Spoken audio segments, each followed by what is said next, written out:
Grayson McCall, quarterback from Coastal Carolina, gonna play in the bowl game. All right, so we're gonna see him one more time in that teal uniform. He is in the portal with 2 years of eligibility, and there has been a lot of reports swirling that Florida, the Gators, Billy Napier, Mr. Scare Money Don't Make Money, they're a real contender right now in the Grayson McCall sweepstakes. Worth noting that we did a segment about this with Grayson McCall in Auburn, and I think there's still some smoke there. He was going to take a visit to Auburn. That hit, quote unquote, an academic snag. I wish I could illuminate you on what that means. I don't know what it means. I'd be guessing if I tried to elaborate, so I'm not going to, but the verbiage academic snag is what caused him to not end up visiting Auburn. I'll leave it at that. Why Grayson McCall would be a huge get for Florida, there's a couple reasons that go into this. I think most of them are conceptual because the dude's a player. Okay, so we're not going to talk too much about what he brings to the table as a player because 78 touchdowns, 8 interceptions, 70% completion percentage on the year. That's stupid. The dude can ball, all right? Does he have all the physical tools that a 5-star quarterback out of high school would have? Coming out of high school, obviously he didn't because he was a 2-star. But the dude has developed, done very well in his system, and proven that he deserves a chance to play football at the highest level. So I think this would be a big get for Florida.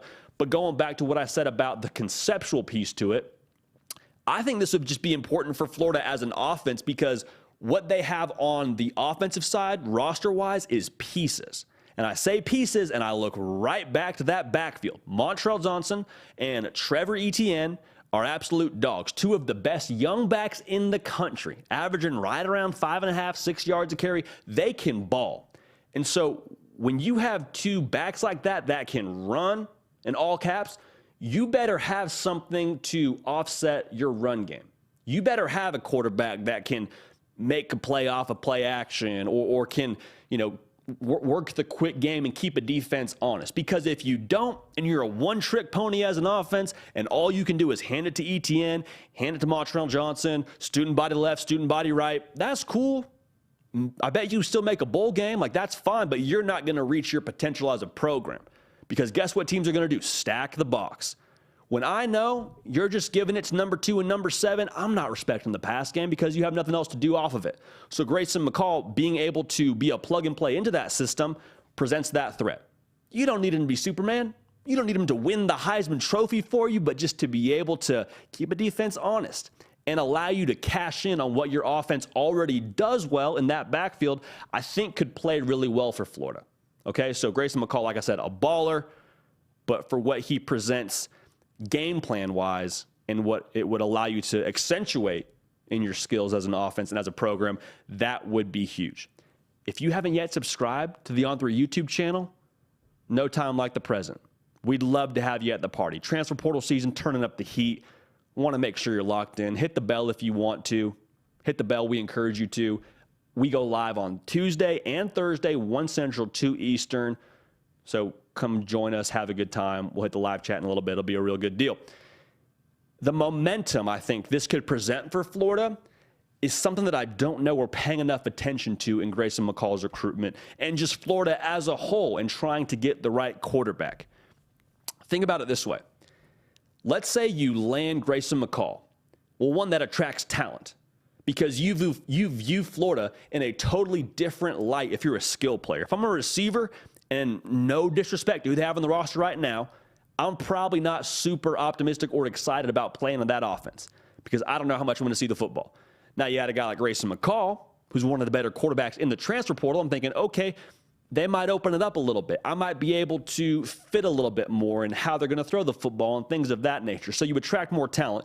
Also, who's to say you don't have a better shot at re-recruiting Ricky Pearsall, a guy who, at the time of us being live, will have a chance to go make some big money in the NFL.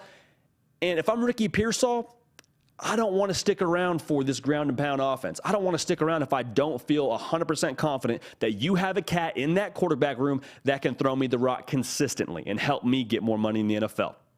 I don't want to waste my time. I don't want to do that. But if you get Grayson McCall, I think the odds for keeping him on your roster go up just a little bit. So that's the first piece. But think about it this way. you're just in better position to win as a program. To go back to the first point that I already made about helping your roster have just more staying power and being able to capitalize on what you have in that backfield, that's enormous. So you're in better position to win. Well, guess what? More wins, what does that equate to? More juice on the recruiting trail. More juice on the recruiting trail means you have a better chance at landing big-time players. More big-time players equals a better roster. I should say this. At the time of us being live, they have a top 10 class according to the On3 consensus team recruiting rankings. So that's a big deal. But if you're able to show more proof of concept, have a better roster, well, then you have a better chance to win more games and the whole cycle continues. And that's how you become an elite program. So Grayson McCall is a big momentum piece in terms of getting the right people in Gainesville. And we've all seen the team picture, right? We love to put it on social media and make jokes about it and quote tweet it. That's cool, but Billy Napier's not playing around.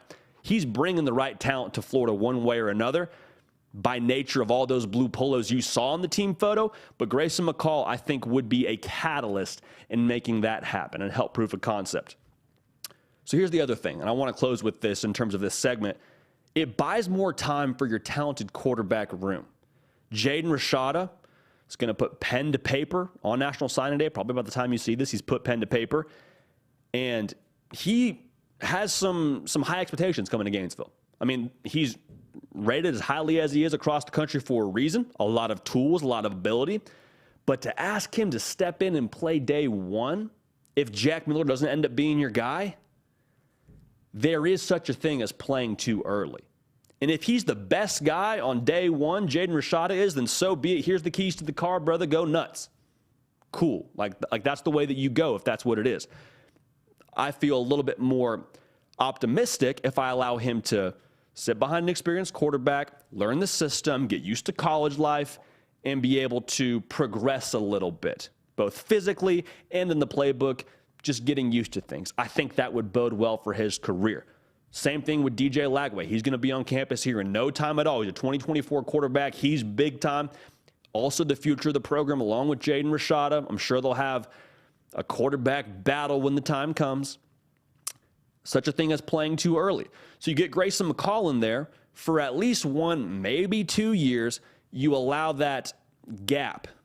You allow that gap to occur where they can develop, sit behind someone experienced, and be their best self when it comes time for them to get the keys to the car. So I'm not saying they don't compete, but I just think you feel a lot better as a program if you're not asking a freshman to play quarterback. Not saying it hasn't worked, but I think you sleep a little bit easier at night if that's the way that things go for you at Florida. So Grayson McCall would be huge in terms of capitalizing on what you already have on the roster. And it also is just a huge momentum for the future of your roster, a huge momentum piece, I should say, for the future of your roster. People want to play for winning programs. And Grayson McCall, if he can equate to more wins, it's going to only help the roster and the talent acquisition for the future at Florida. And it allows your young quarterback room, that is soon to be, a little more time to develop and find their footing at the college level. So Grayson McCall in Florida, nothing concrete yet, but keep an eye on this one because I think this is going to be a very big acquisition if the Gators are able to land Coastal Carolina's quarterback. Hey y'all, thanks so much for watching. Subscribe to the channel here to make sure you don't miss an episode of The Hard Count. Also be sure to check out other videos on the On3 YouTube channel.